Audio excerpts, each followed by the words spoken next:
Thank you for joining me around the fireside tonight. My name is Joe, and I'm here to tell you a story. A series of stories written to spark the imagination. Stories of dragons and plains, of flies and farms, of kings and honey. Stories of goodness, gratefulness, and friendship.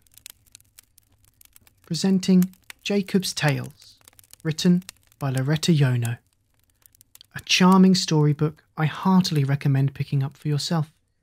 You can find this on Amazon and support the author on Facebook. I really do hope you enjoy this wonderful collection of stories. If you'd like to hear more, please let me know by leaving a comment, a like or a review, or subscribing to whatever platform you are listening on. We are also crowdfunding for the continued existence and expansion of the show. Should you wish to get involved, please check out gofundme.com/talesbythefireside. Everything you do and every interaction you make really does mean the world.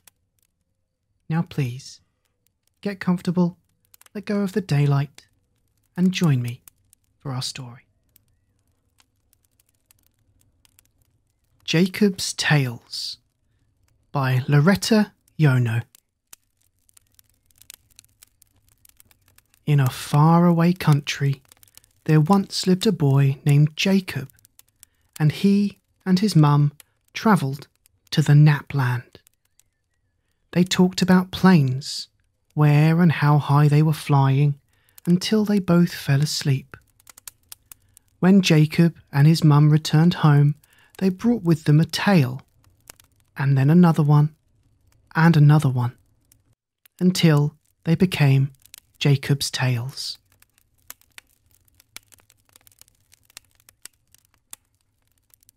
The beauty of an apple.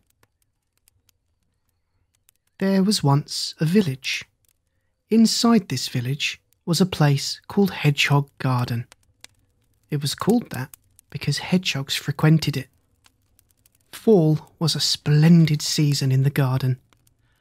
Birds that hadn't yet left to fly south were chirping, and beautiful apples were ripening. The hustle and bustle of winter preparations were all around. One apple tree in the garden was special. She produced amazingly tasty apples. One day, two friends met under that special apple tree.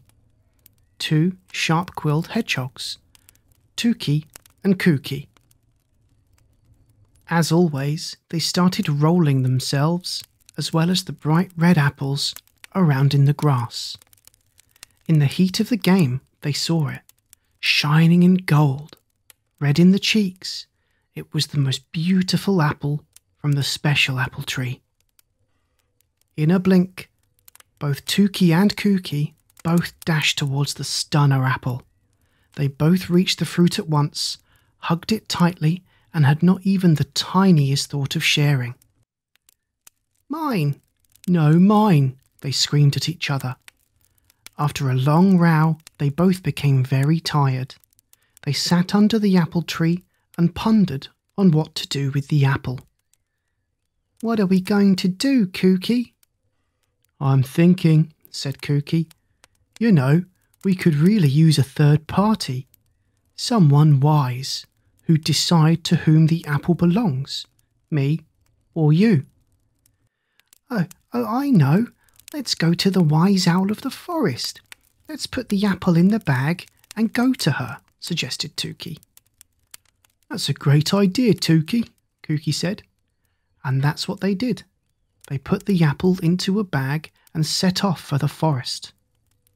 That forest, unfortunately, was far away from the garden, so they had to walk many nights and days, through winds and through rain, over mountains and across rivers. One day, they finally reached the thickest part of the forest where the wise owl lived. Having met her, they stated their business and asked her to solve their quarrel. Having listened attentively, the grey-haired owl asked them to show her the beauty of an apple. The hedgehogs did as they were told, and yet, when they opened the bag and took the apple out, they were left aghast. The beautiful apple had no beauty left. It was rotten through and through. "You see, Tookie and Kookie," said the owl, "as you both wanted the apple only to yourselves, you were left without it in the end. While you walked so long and far to reach me, instead of being good friends, sharing and enjoying the apple, it went bad through and through. Let this be a good lesson for you." The hedgehogs grew deeply sad as they realised how silly they had been. Upon thanking the owl for her wisdom, they started their trip back home to the hedgehog garden. Ever since then, they never quarrelled and happily shared all the tasty goods the garden had to offer.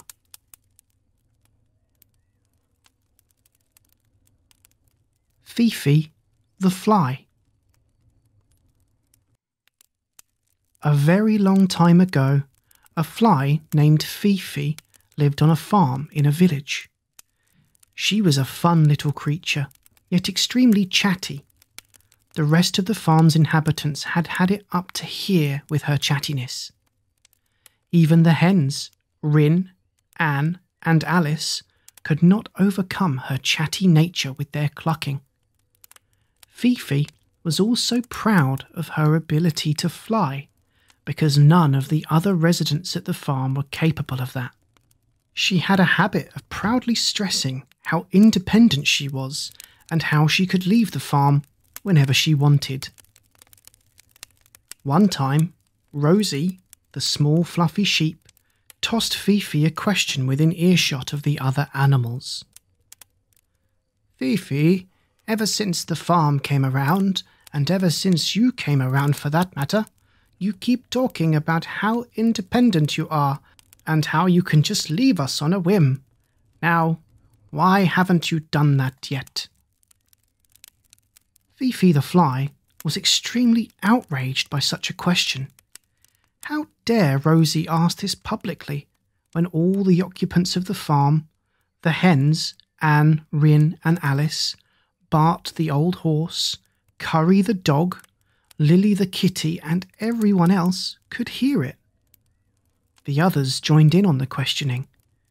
Why are you still here, Fifi?" "What do you mean, why? You wouldn't last a day without me." What? We wouldn't last a day?" clucked the hens, with a wave of roaring laughter rolling across the entire farm. Fifi the Fly was very offended. "Well, I'll show you, you silly hens," she threatened them in her mind, and then flew up to the attic of the barn to concoct her revenge scheme. The next morning dawned, and the inhabitants of the farm, as was the usual custom, greeted each other with a new day and went about their errands, eating and exercising. Fifi the Fly flew to each and every one. She greeted them all, then landed next to Rin and whispered, "Want me to tell you a secret? Just don't tell anyone, okay?" Rin immediately was all ears. "Tell me." "Anne tells everyone you lay very bad eggs. She says they are small and inferior, and that you're only taking up space on the perch." What? That is not true," Rin screamed. "I'll show her." Meanwhile, Fifi zipped to Anne. "Want me to tell you a secret? Just don't tell anyone, okay?"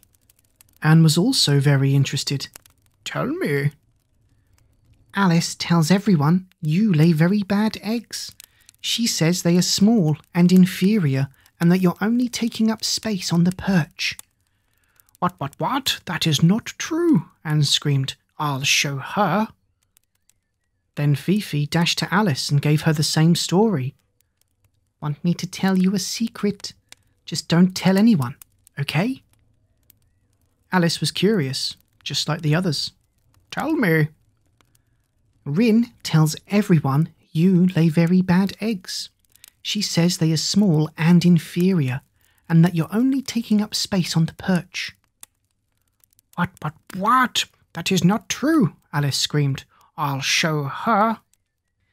"Let those smarty pants cluck till they're blue in the face," thought the fly to herself malevolently. She took off with other things on her mind.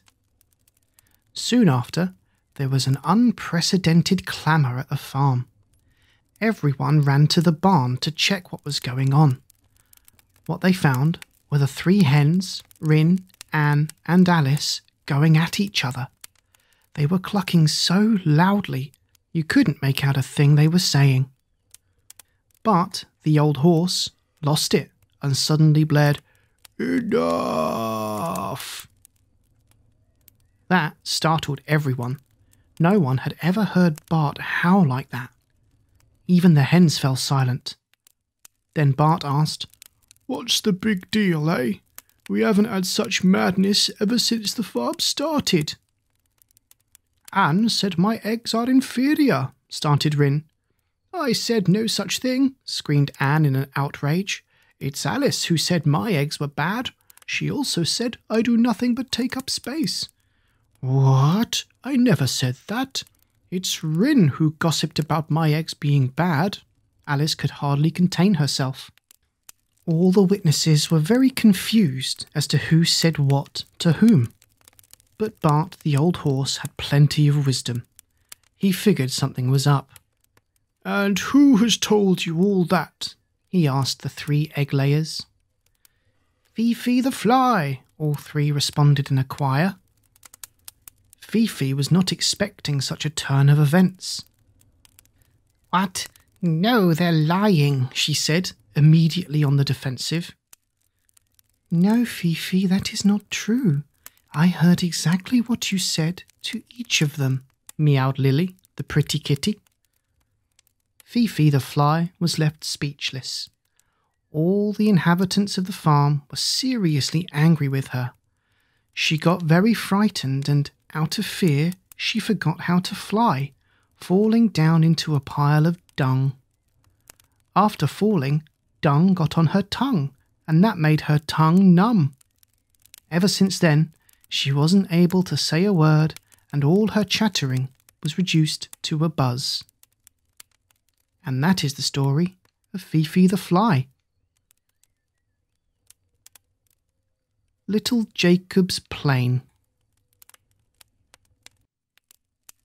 There once lived a grandpa and a grandma, and they had a little grandson named Jacob. Little Jacob loved playing with building blocks. He would play with them every day. He would build castles and towers, and one day he built a plane. It was so large and wonderful. He was immensely proud of his creation and kept running around the rooms with the sound of a roaring engine on his lips and the plane soaring high, held in his hand. Suddenly, there was a thundering noise. Little Jacob's plane turned into a real plane and flew out the window, far, far away. Little Jacob couldn't believe what just happened, and when he did believe, he was very sad. The boy kept walking from room to room with his head down and his spirits so low. The grandson's sombre mood did not go unnoticed by his grandma, who asked, "Jacob, sweetie, why are you so sad?" The boy explained what had happened, but his grandma did not believe him. That made him even sadder. While he was walking around so very, very sad, his grandpa noticed that and asked, "Jacob, my boy, why the long face?" Little Jacob told his grandpa the story as well, yet he did not believe the boy just the same. That made Jacob completely and utterly sad. The boy sat by the window and watched the horizons towards which his plane had flown. That was how Peaches the cat found him. He asked Little Jacob, "Little Jacob, what has made you so sad?" The boy told the cat the whole story, and Peaches listened to his friend very closely. When the boy finished, the cat said, "You know what? I'm going to look for your plane." Little Jacob was ecstatic, not only because Peaches said he was going to find his plane, but also because someone finally believed his story. They waved goodbye to each other, and Peaches set off on his plane quest. He travelled over 9 mountains and across 7 seas, asking anyone and everyone he met along the way where little Jacob's plane was. No one had a clue, but one day he spotted a large whale in the deep blue sea. The cat thought to himself, "I shall ask him too. You never know, he might have heard or seen something." "Oh, great whale, king of the seas, have you not seen a magnificent plane flying by?" The great whale replied, "I did, and I saw more than one." Peaches jumped to the clouds, propelled by sudden joy. "Do you know where they went?" The whale sighed, then replied, They all fly in the same destination, to the villainous dragon, whose voice has the power to turn planes constructed by children into real ones. He loves planes very much, and so he collects them." "And do you perhaps have an idea how I could get to him?" "I do. The dragon lives beyond this sea, on an enormous mountain where many cacti grow, but no one has ever been able to make it to the top." Peaches started to think how he could overcome the mountain full of cacti. He remembered there was an old witch who was good at making costumes out of thick rubber. "That's it," he thought. "That's what I need to combat the army of spines." And so he set off to the witch's place. The cat knew the witch was not going to make the costume for nothing, so he decided to catch some mice along the way. She could later use those for her magic. He found the witch deep in the woods and stated his business. After bargaining a price of 12 mice, he got the rubber costume and continued his journey to the cruel dragon. After reaching the cacti mountain, he easily got through it with the help of the rubber costume. The dragon's palace was humongous and thick-walled, but it seemed deserted. There was dead silence around. Peaches kept going deeper and deeper. One gate followed another.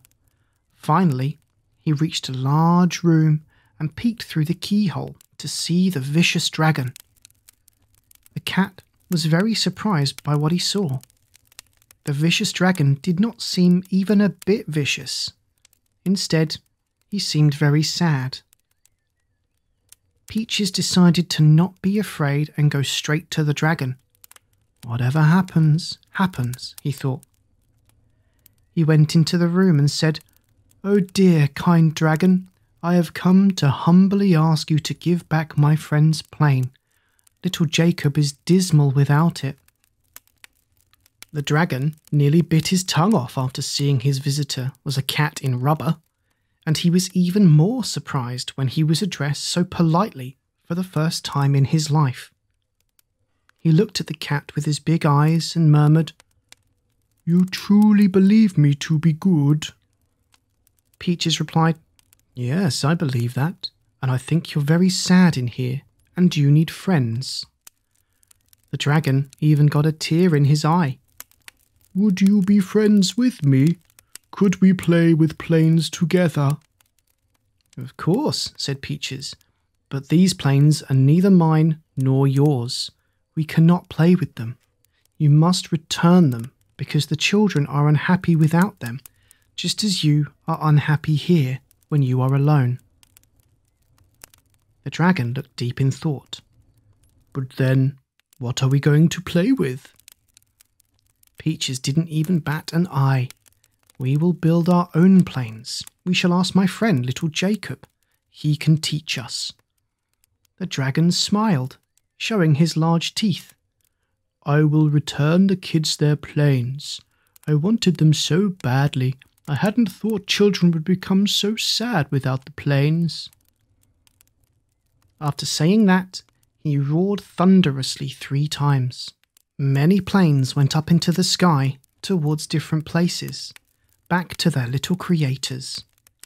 The dragon decided to bring little Jacob's plane back to him personally. The grandparents could not believe they were actually seeing a dragon, and on his back was a cat with little Jacob's plane in its paws. From now on, they decided they would always believe their grandson's stories. Little Jacob was very happy having retrieved his plane, and he was also happy about Peaches being back, and their new friend, the not-at-all vicious dragon, who just loved planes as much as the boy did.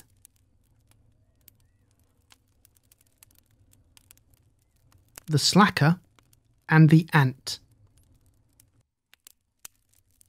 Once upon a time, in a faraway village, there was a father and a son. The father was very diligent. He would rise and go to sleep by the sun. And the son, to the father's dismay, was super lazy. He'd never help his dad with any of the jobs, and he would roll around in bed till noon. He had no shame and no conscience. Once, the old man sat down in the field to take a breather from all the hard work. "Oh dear me, why have I been given the burden of such a son?" he lamented. Meanwhile, a hard-working ant heard his loud complaints. "Pops, I know of your problems. Go to our queen. She can aid you," the ant said. The man was nigh speechless, having heard an ant speak. Even more than that, she had offered to help. "I must be seeing things and hearing things out of exhaustion," he thought. Yet the ant kept nonchalantly chatting in human language. "Well, I guess I have nothing to lose." Having recovered a little, he decided to take the advice of the diligent ant and set off to look for her queen. He found her after a short while and laid out his troubles. The queen ant listened attentively and then said, "Dear Pops, where have you been before? Do you think it easy to bend a fully grown tree?" "It is not, Queen. Right you are." "Oh, well, I feel sorry for you, so I shall help. Here's my special jelly for you. You have to give it to your son, a spoon a day for 3 days. In 3 days, your son will turn into one of us for 7 days and will work here in the anthill. After those 7 days, to your great joy, he will turn back and be a true hard worker." The father rejoiced greatly, thanked the queen ant, and went home, ready to save his son from laziness. He gave him a spoon of jelly for 2 days, yet alas, he forgot it on the 3rd. In great terror, the old father hurried to the queen ant and asked what should be done. "Oh, Pops, what have you done? Now your son will forever be a slacker during the day, and at night he will turn into an ant to do work in the anthill." The man grabbed his head, understanding the gravity of his mistake. "Your son can only be saved by a girl who falls in love with him," the queen said, running off to attend to her labour. "Who would fall in love with such a slacker? Where can I find such a girl?" The father sighed deeply and returned home to his lazy son. And so, it was just like the queen ant said. The son was a slacker during the day, and at night he would turn into an ant and run off to bust his behind in the anthill. One day, when the old father was working in the field, a young girl showed up and addressed him. "Sir, would you happen to have any work for an orphan? I work hard and eat little," she asked meekly. The old man felt sorry for her. "It is work that I have plenty of, but hands to do it a few. I would be happy to have an assistant." The maiden was indeed as hard-working as they come. She rose and went to bed with the sun. The lazy son once saw her and fell in love at first sight. He told that to his father and admitted he would like to marry the girl. "Son, in order to marry her, she has to fall for you. Thus, you must be no less diligent than she is. Otherwise, she will never even cast a glance your way." "I will do anything for her," exclaimed the young lad, determination in his voice. The next morning, as soon as he returned from the ant-hill, he was the first to bend his back. Upon seeing this, the father found it impossible to believe in the change that happened to his only child. His heart was happy. The lad was working sunrise to sunset, day after day. It did not take long for the maiden to take notice of the hard-working son, and shortly thereafter she fell in love with all her heart. Ever since the day she laid her pretty eyes on him, as soon as she fell in love with him, with her rosy cheeks and fluttering heart, the son no longer turned into an ant that would run off to work at the ant-hill during the night. It was exactly as the queen ant said it would be. In a short while, the father had a splendid wedding feast ready. The son was no longer a slacker. He lived happily ever after with his girl. They fostered the farm with their hard-working hands, and there were many grandchildren for the grandfather to be happy about. The Dream of Ugg the Ant. One day, Ugg the ant dropped everything he was doing and looked at the sky. He liked looking at the sky, exploring what was going on there. He especially liked watching the pretty winged butterflies. "Oh, I would love to be a butterfly, have pretty wings and be able to fly," he thought to himself. "Hey, daydreamer, it's time to get some work done," Ugg's friend Og called out to him. Then he asked, "Ugg, why do you keep ogling those butterflies?"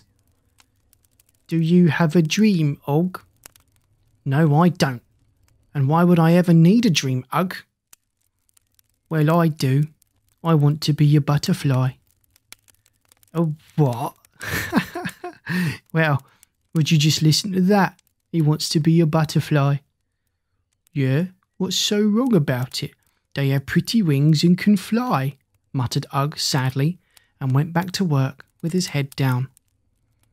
Og saw how depressed his friend was and started to think how he could help his daydreaming buddy. And then he remembered. "Wait, we have a sorcerer in the ant-hill. Her name is Ag. She should be able to help my pal." He finished up his work and ran to the sorcerer. She, like all the other ants in the ant-hill, was busy with work, preparing medicine and all kinds of special ointments that would have sick ants back on their feet in no time.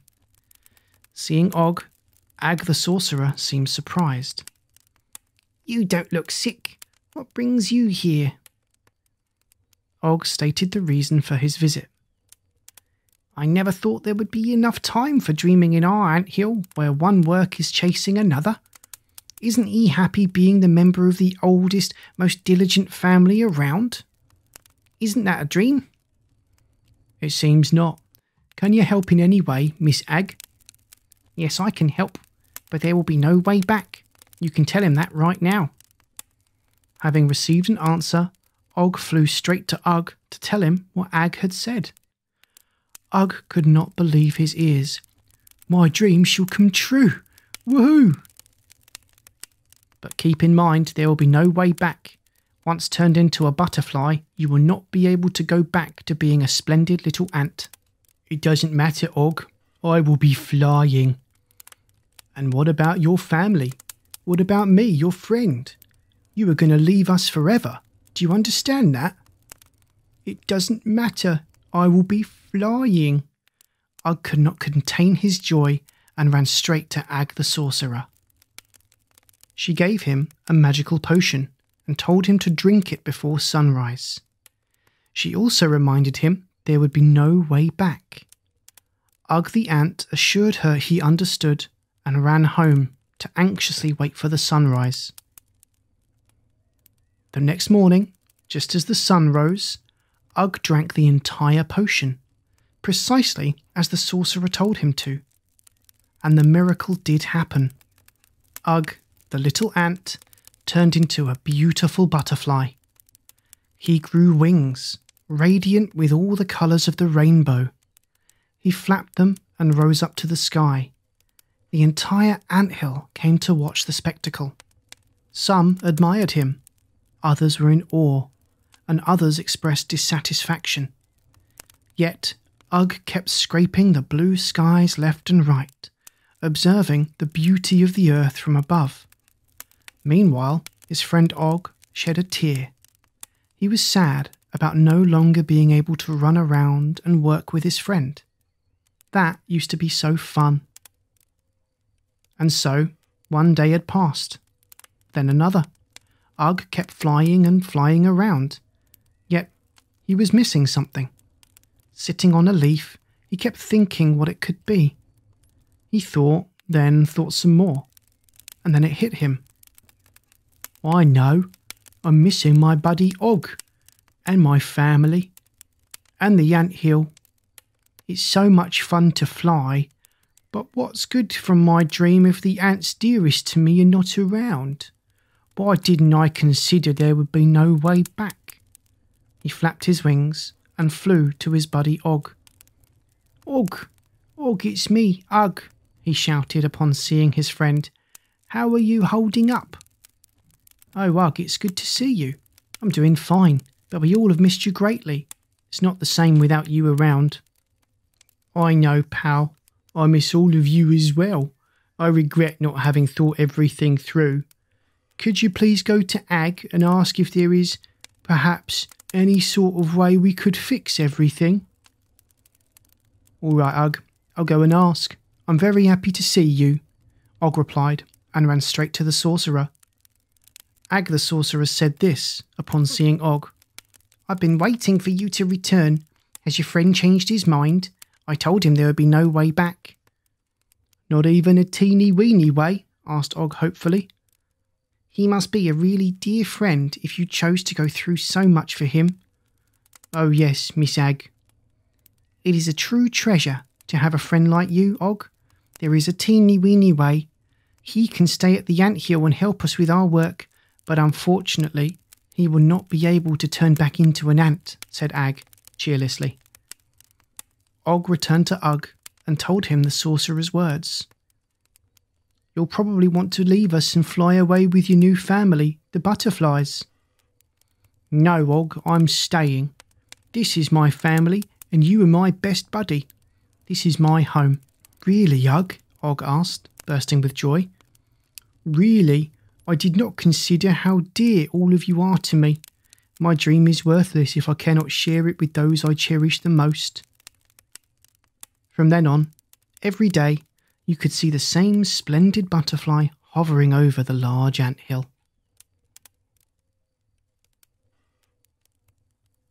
Two kings and a barrel of honey.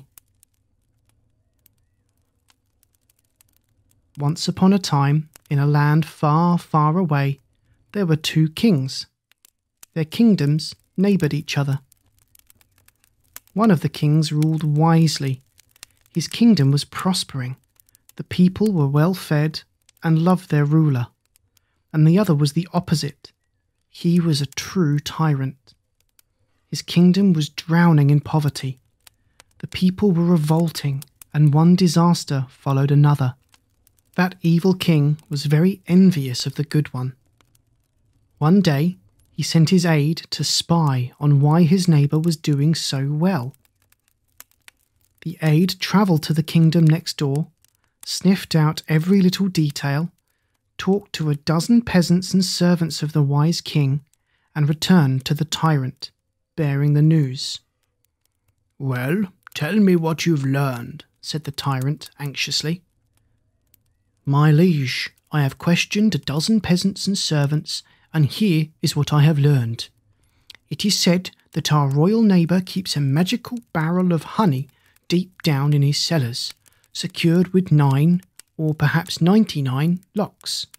Every 7 days he goes down to the cellar, takes a ladle full of the honey and eats it.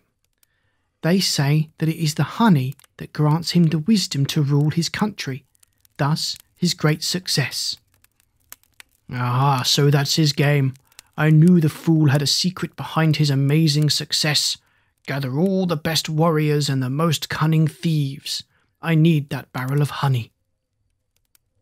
And so the aide did as he was told, and per the king's request, he ordered the best warriors and the most cunning thieves to steal the magical barrel of honey. Everyone set off to the neighbouring kingdom to do the dirty deed of their leader. Having waited for the night to fall, the warriors put the guards and servants of the kingdom to sleep, reached the deepest cellars and broke 9, or perhaps 99, locks. They found what they came for, the magical barrel with the honey of wisdom. They grabbed it and returned to the eagerly awaiting tyrant. The following morning, the good king had his head in his arms and was filled with great terror. "O gods, how shall I be able to rule my nation now? What is to come of my kingdom?" Drowning in grief, he enclosed himself in his rooms, and his domain faced grim times. Meanwhile, the neighbouring tyrant could not sit still. So happy he was upon receiving the long-awaited barrel of honey. "You just watch me. Now I shall be the wisest king. The entire world will be jealous of my wisdom." And so he started to eat the honey in ladlefuls. And what came next, boy oh boy, was disaster after disaster. There was a plague of snakes throughout the country, and the yield was so measly people could not remember another one like that happening ever before. The sun was no longer shining, and it was perpetually covered with clouds, and the tyrant himself was struck with horrible illnesses. Why is that honey not working? Why have I and my country befallen such horrific calamities? Could it be that I'm eating it wrong?" With that, the angry king sent his aide back to the neighbours to find out. The aide again questioned a dozen peasants and servants, received the required information, and returned to his ruler. "Well, tell me what you have learned." "Oh, my liege, I have learned there to be no special recipe for consuming the honey. There exists, however, a single condition that must be met for the magic to work and for the consumer to gain wisdom." "What is it? Tell me." "For the wisdom of the honey to work, the one eating it must be of good heart. If the heart happens to be malevolent, the honey will bring nothing but catastrophe.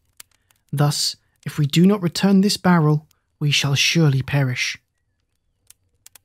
The tyrant was stiffened by great horror, above all for his own demise. He gathered the same crooks who stole the barrel and ordered them to return it immediately. As soon as the magical honey barrel was returned to its rightful place, everything was back to normal. The good king kept ruling his country with great wisdom, and his people were happy. Meanwhile, the tyrant hired a plethora of aides who had to teach him how to have a good heart. And what do you think? Can one learn that? The umbrella. Once, a hard-working farmer lived in a village together with his family. His farm was impeccable, an example to the whole village. The farmer and his family would rise together with the very first rays of the sun in order to make it through all the daily work on time. The animals were tended to, the fields were in order, and the granaries were full of crops. The fruits of his labour brought great joy to the farmer's heart, and the diligent spouse and kids were a true consolation. Unfortunately, one day, great downpours befell the village. The rain was so heavy that fields with all the crops and the animals were all but swimming away. The farmer lost everything his hard-working hands produced in no more than a few days. He cried. His spouse and his children also cried. "Heavens, for what sins have you sent me such calamities? How have I transgressed that you've decided to have a punishment so heavy fall upon me and my family?" he wailed while looking up into the sky. Yet there was no response from the heavens but the pattering of the rain. As he was sitting in the fields and lamenting his losses, there was suddenly a voice behind his back. "Why are you sitting there, soaking wet and sobbing so sadly? Have you lost something?" Turning around, the farmer saw an old man with a strange cane. Slightly annoyed, he fired back, "Well, can't you see all my fields are nothing but water? This cursed downpour has left me with nothing. No crops and no animals. How will I survive now? How am I going to feed my family?"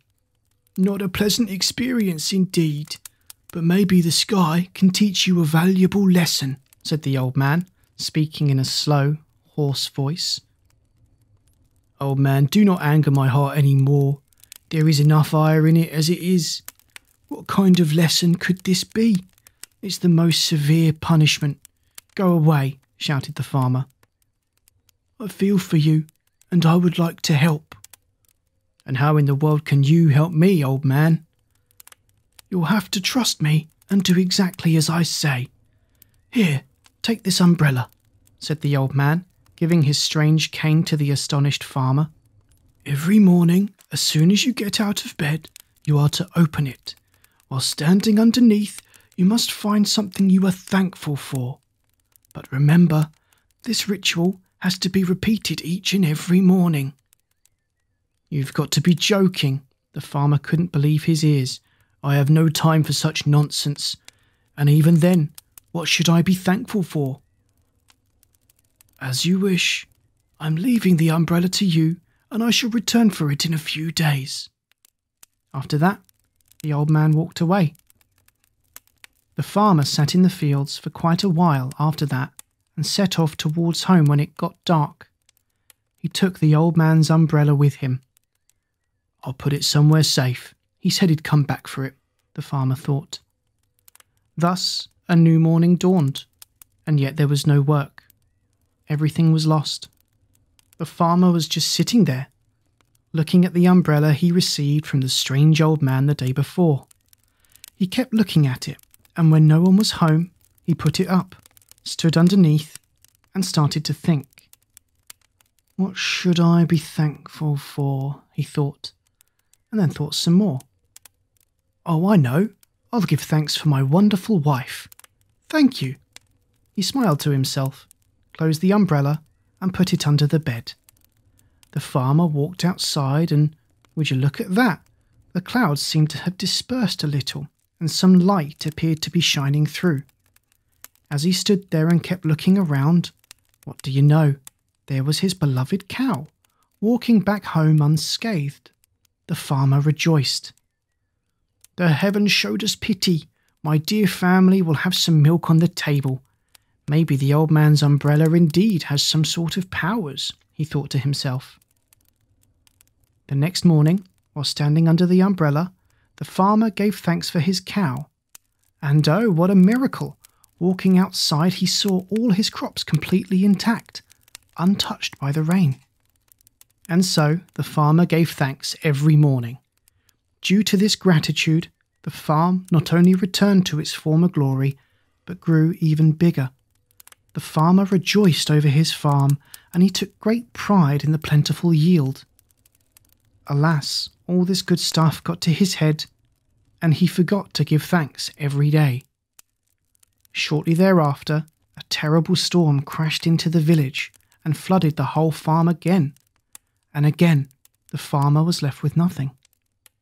Again, he sat in the fields wailing, and suddenly, as if on cue, he heard the same hoarse voice behind his back. "I have come for my umbrella." "Oh, old man." Upon seeing him, the farmer understood he had forgotten what he had been told to do. "How could I have forgotten to give thanks each and every morning? I have failed to do it daily, and here I am, struck by a disaster again," he lamented. "Please, old man, leave the umbrella to me for a little while longer," the farmer pleaded with him. The old man smiled and said, "You have no need for the umbrella any more. All you need is to remember to be thankful, and you already know how to do that." Having spoken those words, the old man disappeared, never to be seen again. The farmer no longer forgot to say thank you each and every morning. His farm recovered, kept growing larger and more abundant, and no disaster ever befell him. Such is the story.